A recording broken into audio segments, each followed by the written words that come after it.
the city of San Francisco shimmered under the warm glow of a late morning sun. Glass towers mirrored the sky, and luxury cars glided silently across the streets below. Among them stood one man who seemed to have everything: money, fame, respect, and power. Ethan Cole, a self-made millionaire, the CEO of a rapidly growing tech empire, had built his fortune through sheer determination. But as he stepped out of his corporate building that morning, dressed in his perfect navy suit and confident stride, he had no idea his life was about to be saved, not by security, not by fortune, but by the innocent voice of a little girl.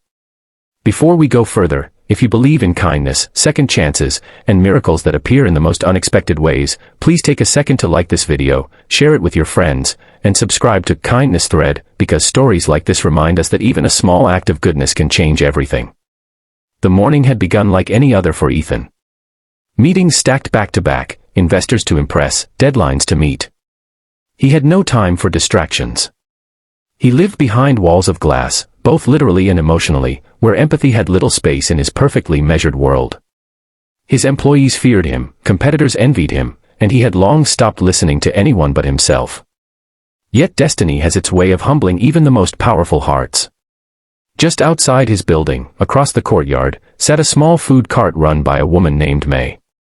Her daughter, Lily, was always with her, a sweet little girl of about 7 with curious eyes and a soft smile. They were new to the city, having moved from China just a year earlier. Lily spent her mornings playing on the steps of Ethan's building while her mother sold noodles and tea to office workers rushing to their jobs. Ethan had noticed them occasionally, but never once stopped. They were part of the background noise in his world, invisible, ordinary, unimportant.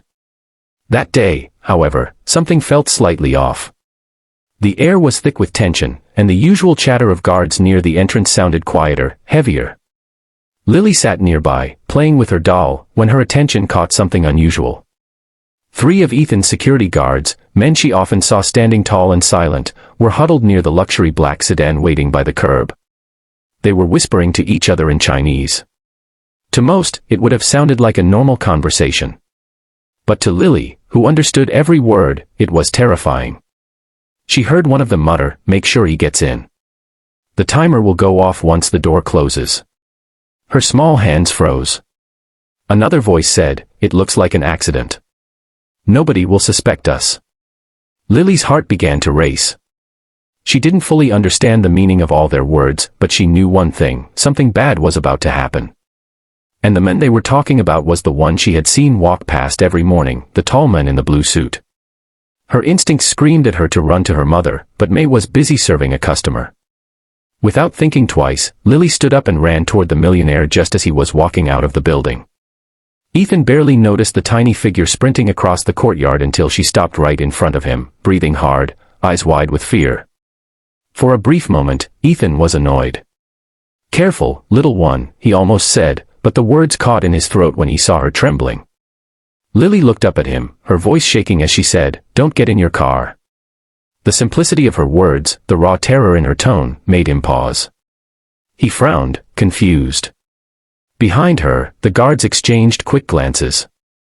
"What did you say?" he asked, but Lily's voice rose, urgent now. "They said your car will explode." The words hit him like a wave of cold water. For a moment, the world around him went silent. The sounds of the street faded, and all he could hear was his own heartbeat. He turned his gaze toward the men standing near the car. They were watching him, too closely. Something deep inside him, a buried instinct he hadn't felt in years, told him to listen to the child. He took a slow step back. "Everyone, stop," he shouted. The guards stiffened. One of them reached into his pocket, and Ethan's blood turned to ice. Before he could move, his head of security, a loyal man named Harris, ran forward, drawing his weapon. Within seconds, chaos erupted, shouts, confusion, the sound of boots on pavement. Harris pulled Ethan back just as one of the suspicious guards lunged forward. Then, in a thunderous roar that shattered glass and filled the air with smoke, the car exploded.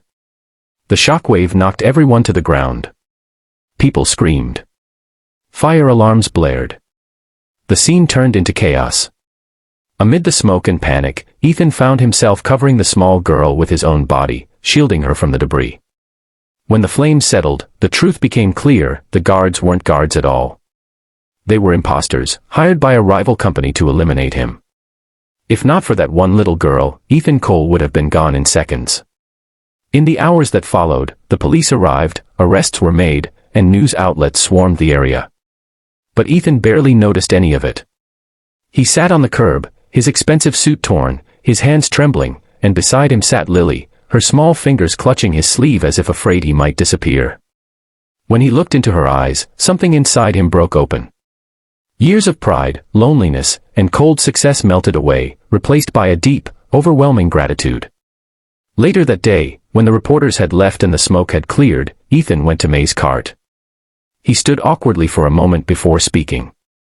He learned that they were struggling, barely making enough to pay rent, often skipping meals so Lily could eat. That night, Ethan made a decision that would change not only their lives but his own forever. He invited them into his company cafeteria the next morning, and to everyone's surprise, he didn't come with bodyguards or media, just with a heart full of sincerity. He announced that May's small food business would receive full sponsorship from his company, helping her expand into a permanent restaurant. As for Lily, he promised to fund her education completely, ensuring she would never have to worry again. Word spread quickly about what had happened, about how a little girl's courage had saved a man who once believed he needed no one. Employees who once feared him began to see a different side of Ethan. The men who once measured success in millions began to measure it in moments, the smile of a child, the comfort of helping another, the peace that came from gratitude. Months later, the restaurant, Lily's Garden, opened in downtown San Francisco. The walls were decorated with children's drawings and warm colors. On opening day, Ethan sat at a small corner table, sipping tea made by May, while Lily played with her dolls nearby. He no longer wore his arrogance like armor. He had learned that even the strongest need saving sometimes, and that the most powerful voices often come from the smallest hearts. And every morning since, before starting his day, Ethan would stop by May's restaurant, kneel down, and say to Lily with a smile, "You saved me once, little hero. Never forget, the world needs more people like you." If this story touched your heart or reminded you that kindness, courage, and innocence still exist in this world, please like this video, share it with your loved ones, and subscribe to Kindness Thread. Your support helps us keep spreading stories that remind the world of compassion and hope. Before you go, tell us in the comments, what would you have done if you were in Lily's place? Would you have had the courage to speak up? Sometimes, the smallest voice can make the biggest difference, and that day, one little girl's voice saved a life.